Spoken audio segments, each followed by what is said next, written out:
Overseas talent can drastically change the growth and efficiency of your business for the better. The problem is so many people talk about the importance of hiring overseas talent, but no one actually shows you how to do it. So I thought let's cut the bullshit and just give it all away in this video. A step-by-step guide to hiring an overseas talent. What are the benefits of hiring overseas? Well, first of all, you can save 70% in staffing costs compared to hiring someone within the US. Because most third world countries have a lower minimum wage, you can get excellent talent for a third of the cost. Plus, you can also have a 24/7 time coverage, which means you can have a talent in South America, some in the US, some in the Philippines, some in Indonesia, and then you can create a 24/7 team. Then there's the fact that you are accessing a global talent pool, which means you can find any role that you want from a pool of literally the whole world. So you're bound to find someone that will be the perfect fit for your company. Not only does it lead to a talent that's a better fit, and it leads to a faster replacement process if you ever need to replace that person. So there are no reasons for you to keep hiring in country if there's someone out there on the other side of the world which costs 70% less that can do the same job, if not better, compared to their US counterparts. Alright, now you need to map out what job or role you actually want to hire for. First of all, you need to create a comprehensive task list. What this means is, what will this new overseas talent be doing on a day-to-day basis? If you already have an employee with a similar job description right now, then just map out what that person does day-to-day and use that as a job description of what the new talent will be doing. If not, you can always just go to ChatGPT, insert the role that you want, and then adjust it from ChatGPT's answer. If you're looking to hire an overseas talent that can replace what you do on a day-to-day basis, then simply map out what you actually do every day and which part of your task list that you want someone else to do. It's that simple. Then you need to identify the key skills and qualifications that's needed for your remote talent. It's very easy to do this. All you need to do is determine the name of the role you're hiring for and then actually search that role on job post platforms like LinkedIn, Indeed, and then find what other companies are looking for in skills and qualifications. Bonus points if the company is in a similar industry or even maybe your direct competitor. And then you can use that as a measuring stick for your key skills and qualifications of the candidates you're looking for. Usually it's pretty self-explanatory by mapping out the job description in the first part. So for example, an account executive that will follow up with leads and try and close them will need to learn how to use a CRM. It could be a CRM that your company already uses like HubSpot, or you can just look at competitors and what they're using. It's pretty simple. Don't forget to align your role within your company structure and what you're trying to achieve as a business.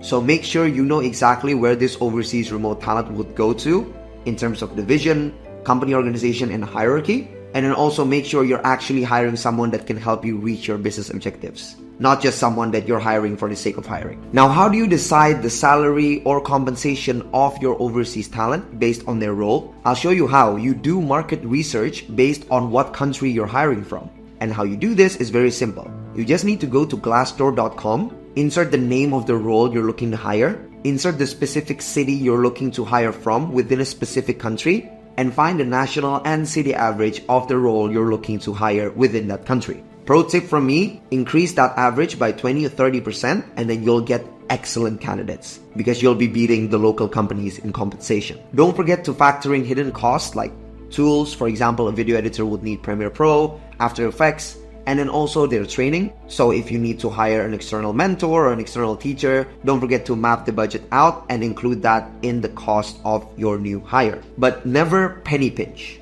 What I mean is, if you find really great talent, it's best to pay them a bit above their expected salary or the national average to ensure a talent that will stay with you longer. Because the cost of churning a talent costs companies usually $11,000 per more when it comes to overseas talent.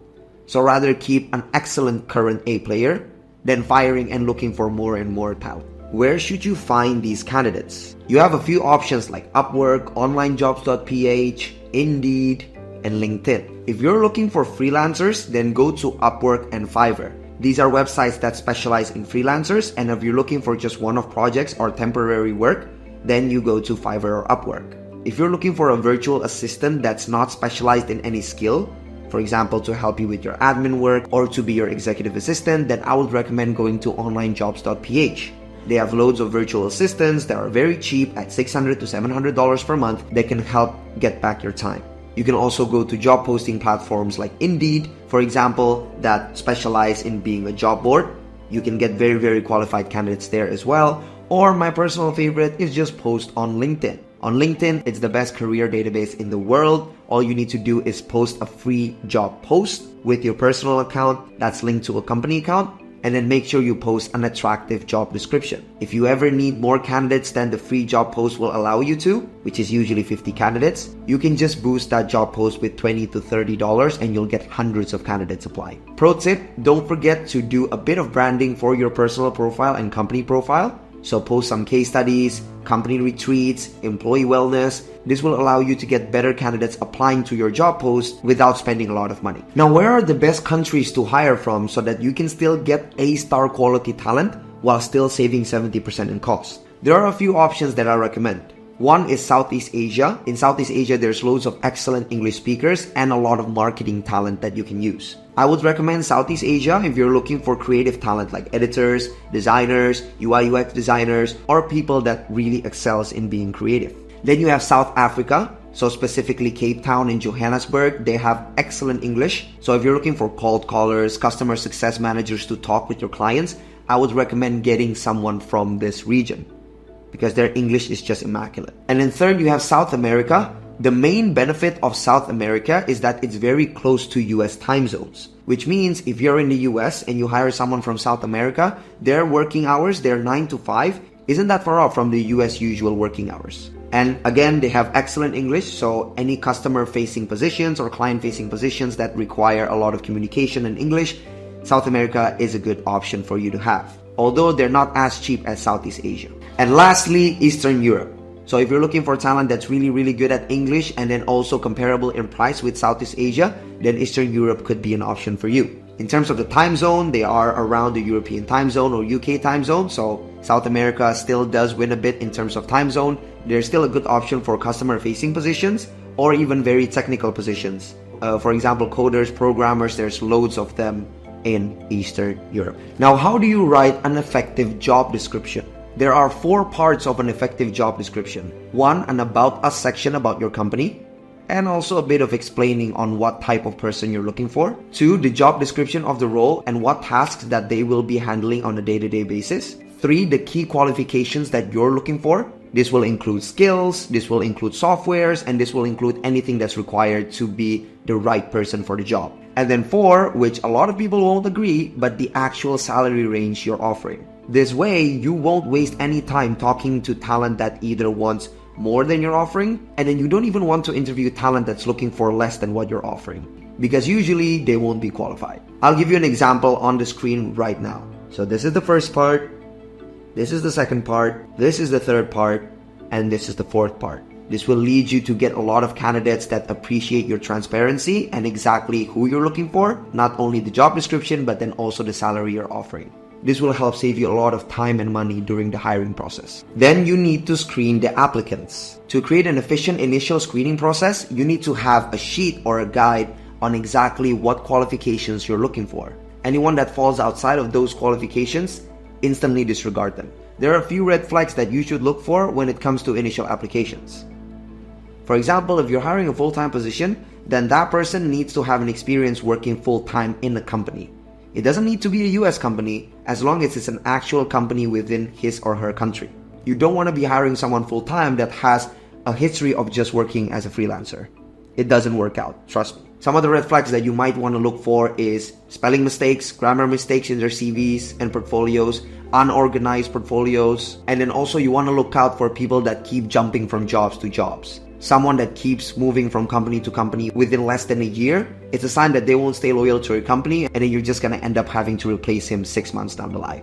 You don't want that. And then you can also use pre-screening questions. What that means is a set of questions that you have the candidates answer before even putting in their application. It could be years of experience, softwares that they need to master, or even something like a certificate of English proficiency. That's what I use. So these pre-screening questions can also help you automate the rejection process so that you don't need to talk or keep processing the candidates that weren't qualified to begin with. Next, especially for creative talent, you need to give them skill tests. What this means is basically each candidate would need to give you a free sample of their work that's similar to what they're going to be doing in your company. You can create them based on the past tasks that the usual creatives do in your company. You need to test editors, designers, and UI UX designers on two things: their speed and quality. Very easy how to do them. Speed, give them a task that they need to do within a 1 to 3 hour deadline. And then to prove they did it from scratch, have them screen record their progress from zero to finish. And then 2, quality, you need to give them a deadline of 24 to 48 hours. You want to see, if given enough time, how high quality work can they actually produce. Then on top of the core skills, you would want to test their complementary skills. For example, a video editor for your social media team would need to understand how to do content marketing, would need to have great attention to detail, would need to have great problem solving skills, would need to have great knowledge on video strategy, and would need to be able to work in a team because they're going to be working with the content team, the production team, etc. You can test these complementary soft skills using a software called Test Gorilla. They have pre-made templates that you can use in combination with the core skill test to find out whether your candidate actually fits the bill to be a creative in your company. Next, you would want to interview them. The best structure for an interview is divided into 2 parts. The first one is HR behavioral questions, and then the second part is testing their knowledge on the technical skills needed for that role. Before diving into that, be sure to build rapport on a virtual setting. What that means is create a comfortable environment for the candidate to come in and interview with you, even through Zoom or Google Meet. Describe to them the procedure, what kind of questions you'll be asking, and then explain to them the hiring process next if they go through from the interview route. Now let's dive a bit deeper into the questions for each part. So first of all is HR or behavioral questions. What you want to find out here is the character or personality of your candidate. So be sure to use behavioral based questions that is based on their real life experience working in their previous companies. For example, some standard questions that you need to ask are as follows. 1, can you describe me of a time where you had to work in a team? What was your role and what was the result? 2, can you describe me of a time where you had to lead a team? What project were you given a responsibility for and then how did it go? 3, tell me of a time where you had a trouble with a client. What was the problem and how did you resolve it? So questions like these will unearth their previous experience and their character when it comes to facing difficulties and different situations. When it comes to behavioral questions, what you're looking for are candidates that can answer in the STAR structure or STAR. Situation, task, action, result. What was the situation? What was the task given? What action did the candidate do? And then what was the result? Now you want to make sure the candidate use I a lot, because that shows that they know exactly what their role was and then what they actually did. So you want to unearth candidates that actually contributed to the actual result. You don't want candidates that just piggyback their team. And when it comes to interviews, don't forget it's better to ask less questions but you dive deeper into their answers compared to surface level answers where you just spam questions. So 1 to 3 questions and then dive deeper into those questions. And the second part is the technical interview. So this is very simple. What you want to do is have them run you through of a project that they did. What was the process from zero to finish? And then what softwares did they use? And how did the software contribute to the end result? For example, a video editor could be involved in the pre-production, production, and post-production process. What are the process that got them to the final result? And what softwares did they use? For example, they created the illustration in Adobe Illustrator and then fixed it or finalized it in Photoshop before putting it in After Effects to animate it and then putting it all together in Premiere Pro. So you need to look out for answers like that. There are some things that you need to screen outside of the answers as well. Little things like, did they show up on time? Did they have a proper background? Were they in a quiet environment? Did they dress well? You'd be surprised in how many remote talent that don't pay attention to these things, but these things portray their professionalism and their experience working in actual big companies. So you want to be very mindful on that. Now, how do you finally choose the right candidate? It's very important for you to create an objective evaluation criteria. Of course, human biases from you or your HR team will still exist, but at least refer back to the qualifications, skills, and the day-to-day job that you were looking for from the very beginning. This is how I would order the importance of the stuff that you found out so far about your candidate. Number 1, their skill test, both the core skills and complementary skills. Number 2, their interview results, their personality, character, and soft skills. Number 3, their portfolio. Number 4, their CV. Within their CV, the number 1 thing that you should look for is work experience in a similar industry or company. And then lastly, you would want to consider all these factors together and map out a strengths and weaknesses for each individual candidate. You would also want to consider cultural fit as well when it comes to the type of personality that you're going to onboard. Will this personality work well with the personalities that you have in your company already? And then to further reduce bias, if you can have inputs from both people that will be working with the candidate in the same division, their manager or user, and also even someone external from that division. So an HR manager or even you as the founder. And don't forget the fact that you like one candidate, it's a sure thing that you're going to get them. It's better to keep your options to multiple candidates. So if salary negotiations or work logistics break down, you still have alternatives or backups in case your number one priority doesn't work out. So never reject the multiple candidates that have gone through the final stage straight away. Go to your first option. If they don't want it, go to your second option, third option. And then once you find your candidate and they agree to join your company, only then would you reject all the candidates that have made it to the final round. And finally, you would want to onboard your new hire. Congratulations, you got the guy, but you need to onboard them properly to make sure that they don't churn. Some few things that you need to do during onboarding. 1, have a welcome video or a welcome meeting. 2, introduce them to their team, to their manager, and to the people that will be working with them. 3, have them go through your training videos of how to use your project management tools, your software, and all the things necessary for him to do his job. And 4, you would want to make sure you have another meeting to follow up on whether he has any questions about your company's processes or project management tool. And then 5, you would want to give him or her a trial period.